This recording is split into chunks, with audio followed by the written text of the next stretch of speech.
Hello everyone, my name is BJ and I'm going to teach you how to build a web page with a sun that rises and sets based on the time.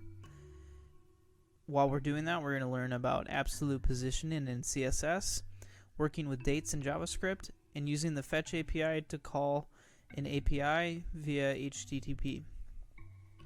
To get started, pull down my starter code from this repo in GitHub. Take a look at the code and then come back here. So the first thing that I'm going to do is I'm going to go to index.html and I'm going to click open with live server. This is going to allow me to, as I make changes to my code, it will automatically reflect that on the page. So this is the goal of where we're trying to go. As we add and take away time, the sun is going to rise and set and it's going to show dark once we get past the sunset time. When you first pull down the starter code, this is what it should look like. You see we have our sun up in the corner, but it doesn't look very sun-like. This is what our HTML looks like to the right.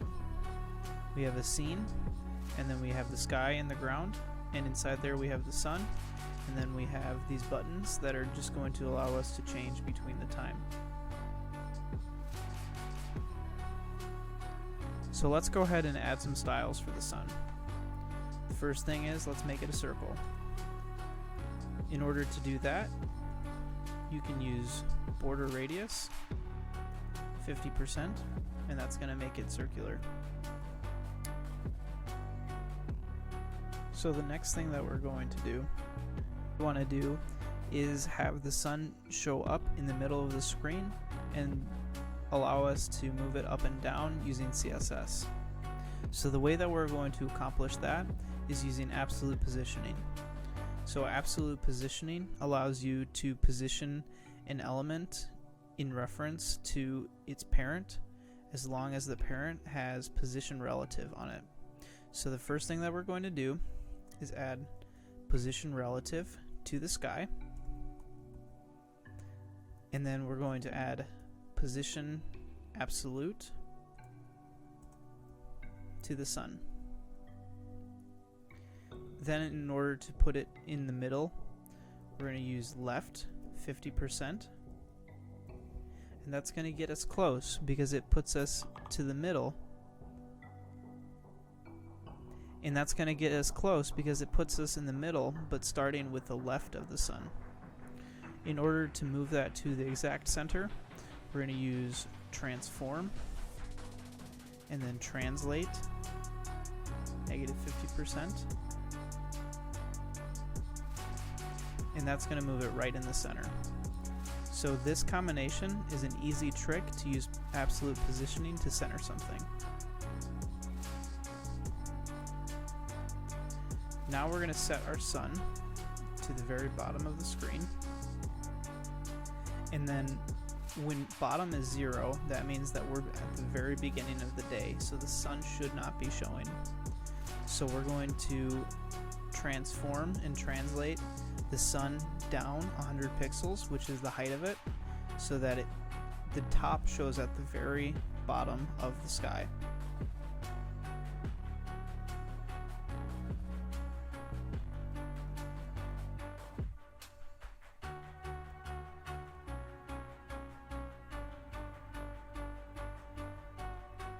Now you can see the sun is right where we want it at the start.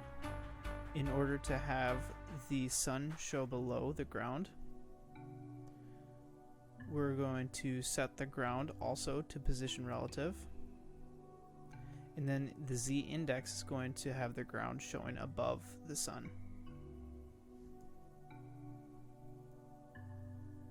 So this bottom property is what we're going to be using JavaScript to manipulate, because as we set the bottom using a percentage, then the sun is going to move in the screen.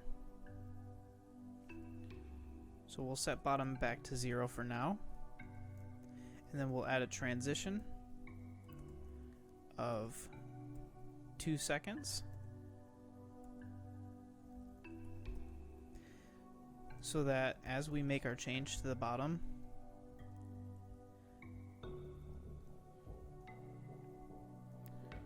So let's set our bottom back to 0 to start with. And then we're going to add a transition of 2 seconds based on bottom, so that as we change that bottom,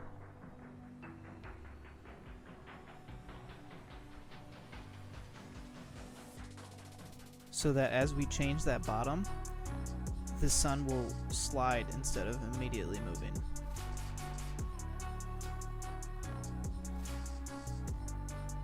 So let's look at our JavaScript. So at the top we have sunrise, sunset, and current time. These are going to represent date objects that we use in the rest of our code. So we're going to use the current time to compare against the sunrise and sunset, so we know whether the sun should be in the sky or not.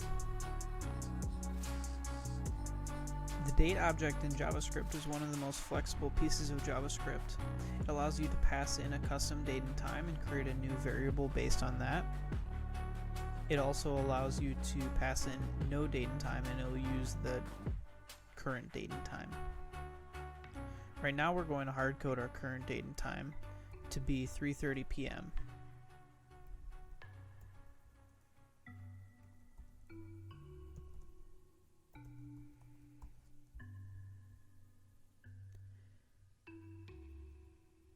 These date variables are not numbers, they're objects, so we can't compare them directly.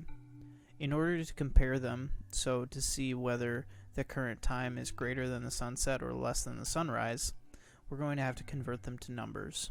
So that's the first thing that we're going to do. So we'll take sunrise object, call getTime, and set that to a variable called sunrise. So getTime is going to convert the object into milliseconds so that we can compare directly as numbers. So let's do the same for the other two variables.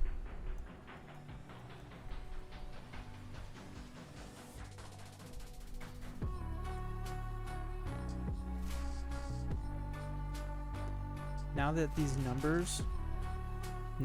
are numbers, we can use them to compare to see that if the current time is after sunset or before sunrise, we'll set a boolean of is dark to true and height to 0, meaning that the sun is not shown yet.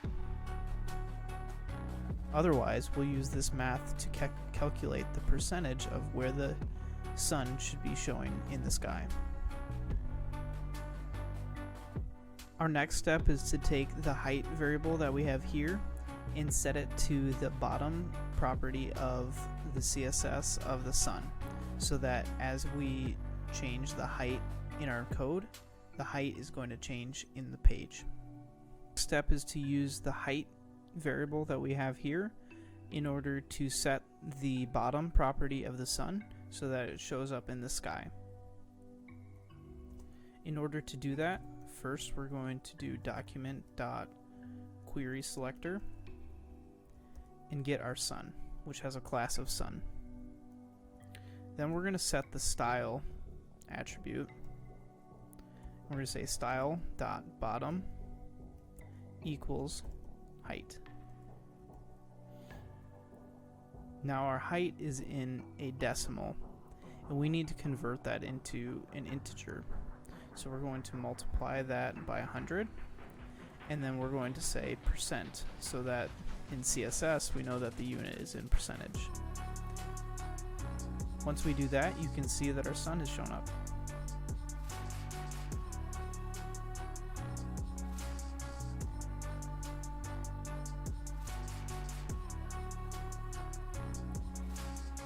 After that, we need to use this isDark variable in order to set the scene. So in our HTML, this scene class takes in a class of dark, and when dark is set, then the background turns dark.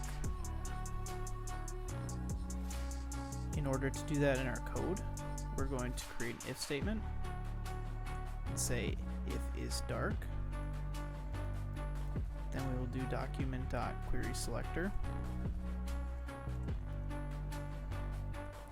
And we will get the scene. And we'll call class list.add.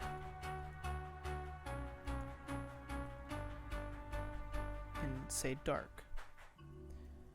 If it's not dark, then we will remove that class.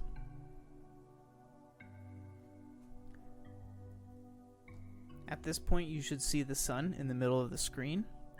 And if we go down, or if we go up until sunset, then at 6:30 the sun will set and the screen will be dark.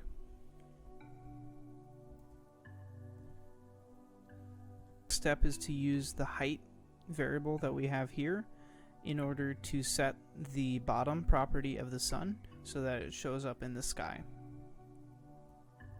In order to do that, first we're going to do document.querySelector and get our sun, which has a class of sun. Then we're going to set the style attribute.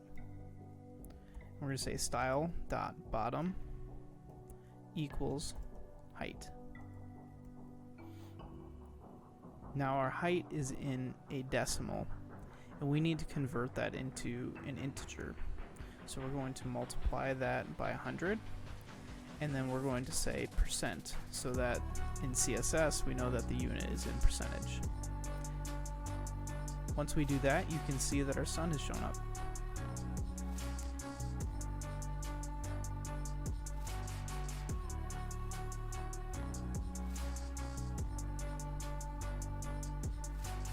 After that, we need to use this isDark variable in order to set the scene.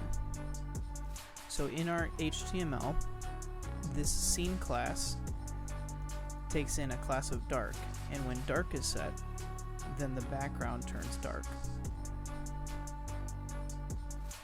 In order to do that in our code, we're going to create an if statement and say if is dark. Then we will do document.querySelector, and we will get the scene, and then we'll call class list.add,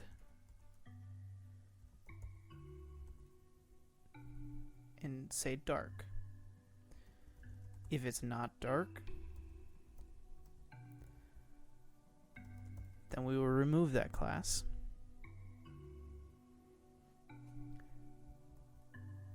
At this point, you should see the sun in the middle of the screen, and if we go down, or if we go up until sunset, then at 6:30 the sun will set and the screen will be dark.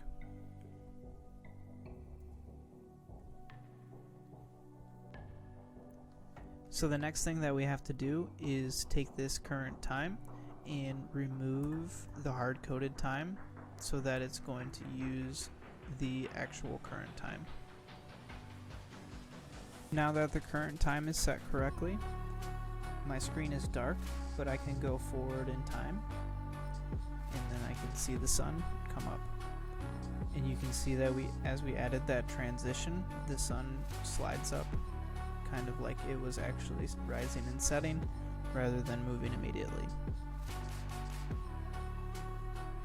So the last step is to use the fetch API in order to call this sunrise sunset API.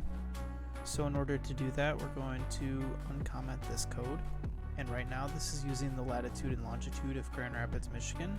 So you can go ahead and change these values to be the latitude and longitude of where you live. Now we're going to create a URL using this API, sunrise, sunset, and we're going to pass our latitude and longitude into that URL. This is using backticks, which is called string interpolation, and that's going to allow us to pass latitude and longitude using this format. We're going to pass this sunrise URL into the fetch function, convert it to JSON, and then use the response in order to set our sunrise, sunset variables, and then reset the height of the sun. So we actually want to override the existing sunrise and sunset. So we're going to convert these into lets. And then we're going to remove the const from sunrise and sunset. This means that when we set sunrise and sunset, now they are scoped to the sunrise and sunset that we're using everywhere else. Then the sunrise and sunset should be converted into objects instead of time. So we will remove the get time from the date call. As you can see, the screen is turned dark, and that's because as I'm writing this, it is dark outside. Here's a look at the results of the API call. You can see we have results in an object, and then sunrise and sunset, and those are strings. These are the strings that we're passing into this new date. And by passing in these strings, which include the date and time, then they are going to create the sunrise and sunset variables based on those strings. Thank you very much for watching. I hope you found it enjoyable. The next steps that you could do is to add some styles. You can see, it's pretty bare bones. So go ahead and add some gradients and try to get the sun to change colors as it's getting closer and closer to sunrise and sunset. Thanks very much.